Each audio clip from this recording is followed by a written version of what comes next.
If we were to ask you to close your eyes and picture Napoleon Bonaparte, there's a good chance you'd picture him wearing a sweet hat. It's called a bicorn. The French military leader was often painted with one. An auctioneer interviewed by the AFP news agency says Napoleon had 120 hats. Most of those that remain are in museums, but there is a bicorn coming up for auction in France that experts are sure the little corporal wore. And the winning bidder with enough money in his or her pocket can head home under Napoleon's hat. Auction officials estimate it'll fetch somewhere between $530,000 and $850,000, but it's hard to know for sure since a collector previously bought one for almost $2 million. The hat is rare. Experts don't think another like it will come up for auction anytime soon, and some other items connected to Napoleon, including a nightshirt, will be offered at auction as well.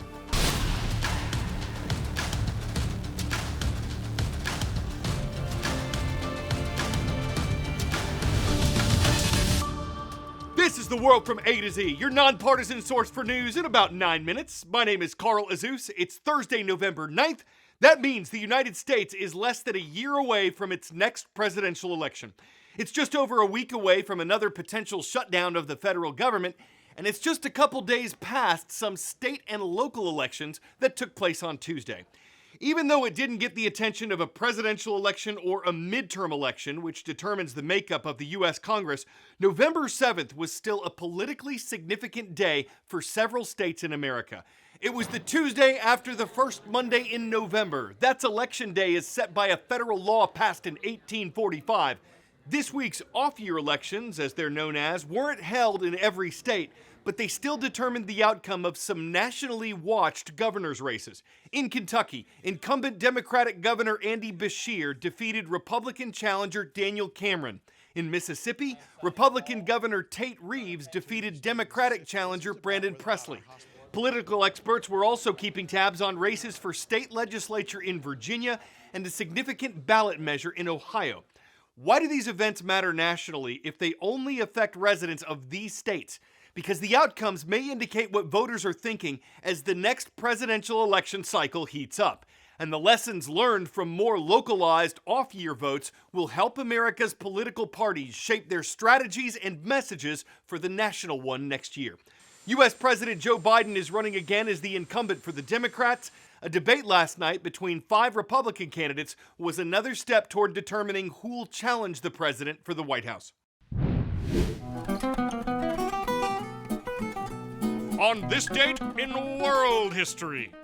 On November 9th, 1965, the lights went out over areas of the American Northeast and Canada. It was one of the biggest blackouts in history. All of New York, plus parts of 7 other states and eastern Canada, lost electricity after a Canadian power line was tripped.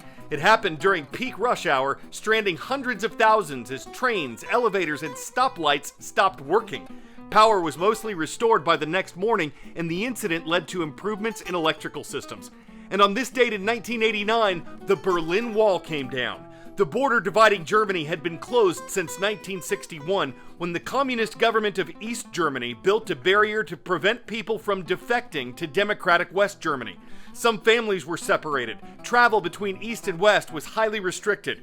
But by the autumn of 1989, communism in the region was crumbling, and some travel restrictions had been lifted. After the Berlin border opened, people began forcibly tearing down the wall, and pieces of it were later sold as reminders of Cold War tensions. It's great to see Miss Brown and Mr. Smith watching our show today. In the northeastern American town of Durham, Maine, we've got Miss Brown's classes online at Durham Community School. Great to see y'all this Thursday. And in the United Kingdom, at Lakenheath High School, hello to Mr. Smith's students at RAF Lakenheath. So happy to see y'all again. A word of knowledge. Which of these places has the northernmost latitude? Copenhagen, Denmark, Nova Scotia, Canada, Juneau, Alaska, Shetland Islands, Scotland. Positioned at the latitude of about 60 degrees, the Shetland Islands of Scotland are farther north than any other location on this list. We're going to spend the rest of today's show in Scotland. First, we're taking you to the Shetland Islands off Britain's northern coast. It's where a couple named Jan and Pete Bevington have been working for 36 years to save stranded seals and otters. Hillswick Wildlife Sanctuary began when Jan Bevington found a seal washed up on the beach, and she didn't know what to do with it. So the job of rescuing and rehabilitating these animals just came to them. And they say a number of environmental challenges have made their job harder over the decades.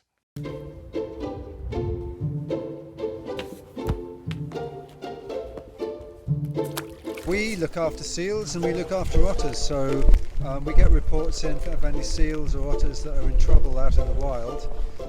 We go out and rescue them, or we have a network of people that can help us with the rescues, because Shetland's got like a 1,500 mile coastline. It's a lot of ground to cover.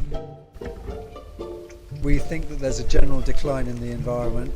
Food shortages, pollution, pressure on their habitat from humans and from wildlife as well. You know, we're getting killer whales coming here every year. They feed on the seal population as well, so that's an added pressure on them that they don't need, but that's nature for you. In the summertime it's common seal pups, and in the wintertime it's grey seal pups. And then we have otters that can come in any time of year, and usually it's because they've been abandoned by mum. We rehydrate them, we keep them warm, and we let them rest initially is what they need to do, and then we feed them up. We've never counted the numbers that we've saved, but we know that it's in the hundreds. When they're about 40 kilos, 50 kilos, we let them go out into the wild, and they're on their own. From seals to sheep.